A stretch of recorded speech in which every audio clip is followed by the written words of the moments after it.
إلهي، لو فعلا كان الإمام علي عليه السلام هو دفن روحه بروحه فأعطني إشارة.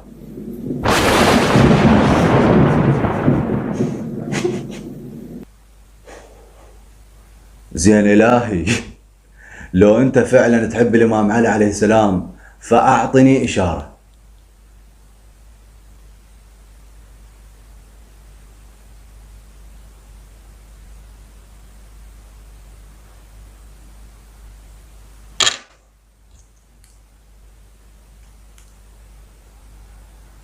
إلهي، تهيسني فأعطني إشارة.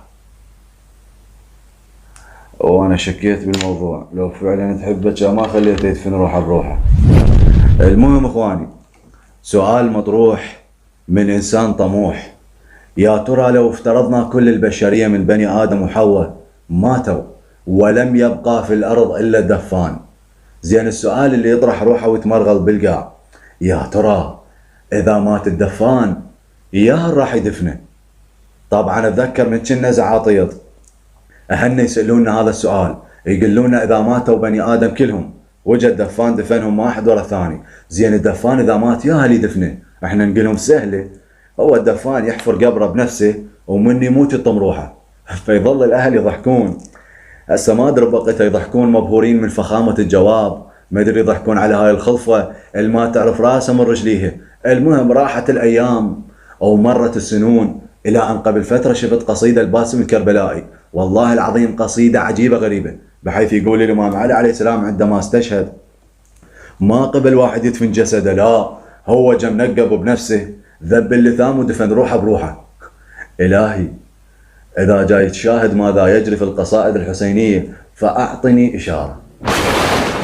الصراحة أول ما سمعت القصيدة ضحكت ضحكة كلش قوية، بحيث طلع ثاري من كنت صغير وضحكوا علي من قلت لهم الدفان هو يدفن روحه بروحه. ومع العلم جوابي كان مقنع أكثر من قصيدة باسم، لأن أكيد إذا الدفان بقى بوحده وشاف نفسه ما له خلق وتعبان ومشتهي يموت، يقعد بالقبر ويهيل التراب على روحه وابوك الله يرحمه. بس مال الإمام علي عليه السلام مكفن ومطروح على الأرض، أو آلاف الملائكة جاي الشيعة والحسن عن يمينه والحسين عن شماله، أو كل هذا الجمع الغفير يجي واحد منقب أو ريحته تشكشق يأشر على الإمام الحسن عليه السلام، يقول له أنت الحسن.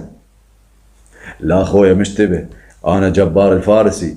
يقول له لا، أنت مرضع الوحي والتنزيل، وهذا أخوك الحسين بن أمير المؤمنين، انطوني أبوكم أنا أتولى حفره ودفنه. قال له لا، أبونا ما يقبل واحد يدفنه.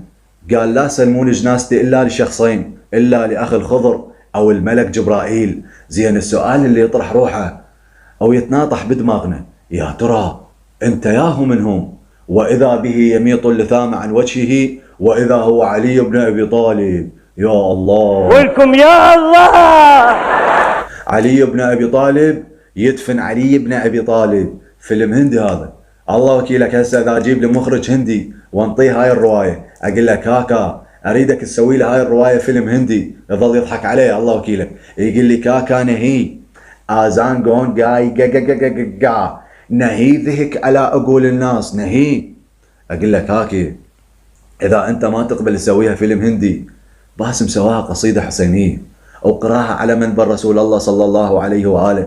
هذا المنبر اللي حطم كل البدع والخرافات والخزعبلات بزمن النبي صلى الله عليه وآله. هسه الله وكيلك حولناه حسيني غازل الله بطيحة العباس، والإمام علي كذ روحه ويدفن روحه بروحه. أدري شحة مالك راكي، شو حتى الغراب هم يعرف يدفن. المهم إخواني، فهاي وحدة من الروايات المضروبة عرض الحائط، بحيث رباطها قامز لا سندها صحيح أو لا صاحبها بخير، ذكرها المجلسي بالبحار أو ما يعترف بها بذرق الذبانة، واعتقد هو ذكرها من باب التضامن مع كلام الإمام علي عليه السلام الذي يقول إن هذه القلوب تمل كما تمل الأبدان فابتغوا لها طرائف الحكمة. فاعتقد هو ذكر هاي الرواية بموسوعته على مود كل ما يضيق صدره يطقل عليها ضحكة مسنعة أو يرجع يكمل مسيرته الكتابية، لأن تدرون بحار الأنوار مكون من 110 مجلد، فيراد لخلق ها قد مال واحد منغولي على مود يكمله.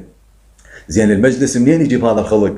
فيخلي له كم رواية قامزة على مود يسلي بيها روحه أو يطرد هذا التعب والملل. بعدين الكتاب اسمه البحار يعني بحر، وانتم تدرون البحر بيه اللؤلؤ والمرجان والزبرجد والياقوت، وبنفس الوقت بيه الضفادع والطحالب والعقاريق. فانت يا اخي ما يصير تعوف اللؤلؤ والمرجان وتروح تصيد طحالب وعقاريق، بالله الكريم ما يصير. ولذلك احد علمائنا العلماء الايرانيين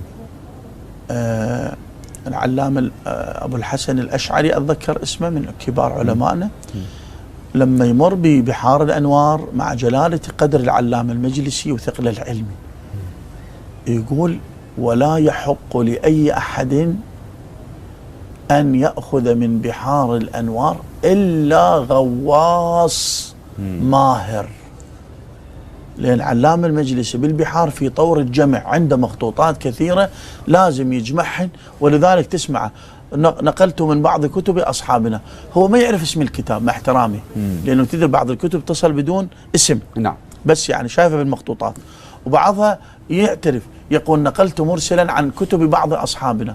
عنده بزمن الصفويين وفروا له آلاف المخطوطات كحكومة، هو بده ينقل من عنده.